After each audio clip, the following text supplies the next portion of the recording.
semuanya, perkenalkan kami dari kelompok 4. Saya Mary Lonto, saya Visi Panto, saya Jesse Briandoruse, saya Ellen. Dalam video edukasi ini, kita akan belajar bersama tentang etika medis mengenai aborsi. Pembahasan ini bukan untuk menghakimi, tapi untuk memberikan penjelasan atau pemahaman yang benar, bijaksana, dan penuh kasih kepada jemaat. Nah, dari itu kita akan mulai dari penjelasan dari saudara Fitri.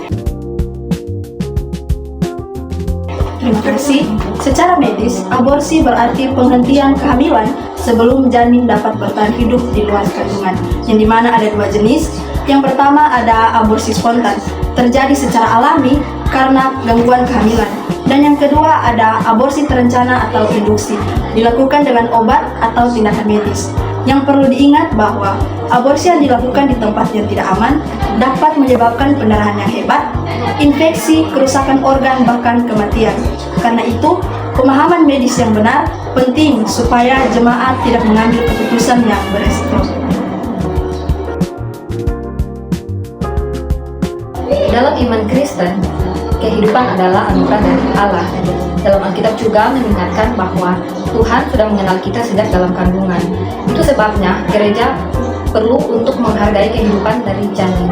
Namun perlu kita pahami juga bahwa setiap keluarga bisa menghadapi kesulitan dan kerumitan.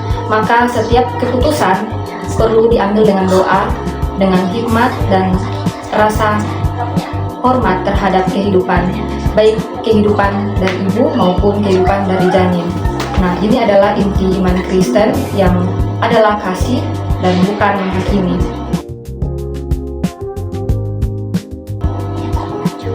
Dari sisi emosional, pergumulan soal kehamilan yang tidak direncanakan bukanlah soal hal yang mudah. Banyak perempuan yang merasa takut, tertekan, atau merasa tidak siap. Setelah aborsi, beberapa mengalami rasa bersalah, kesedihan, atau trauma.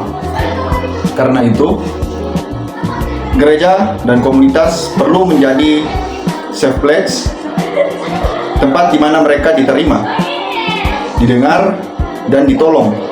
Setiap orang butuh pendampingan, bukan penghakiman. Dukungan itu bisa menyelamatkan banyak hidup.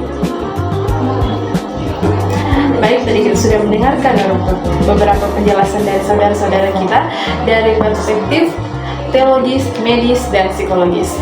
Bisa kita pahami bersama ya, kalau dalam aborsi ini kita tidak perlu menghakimi, tapi kita menghargai penuh kasih, baik dari pihak yang mengaborsi atau kita dari keluarga tersebut.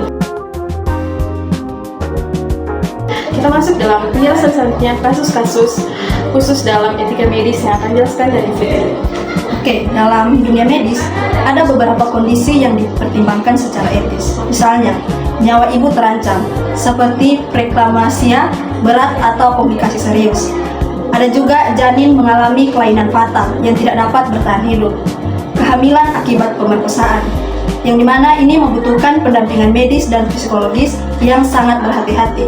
Nah, dalam situasi ini, tenaga medis akan memberikan informasi lengkap, bukan memaksa keputusan. Yang utama adalah keselamatan dan kesejahteraan ibu beserta keluarganya. Kemudian, dari sisi iman, gereja menyadari bahwa kehidupan tidak selalu hitam putih. Pada kasus yang ekstrim, keputusan perlu diambil dengan bimbingan dari Tuhan. Keputusan dan pertimbangan dengan kasih yang mendalam. Kita diajak untuk mencari jalan yang penting dalam mencerminkan kehendak Tuhan. Kemudian, ada peran gereja dan komunitas. Gereja memiliki 3 peran. Yang pertama yaitu edukasi.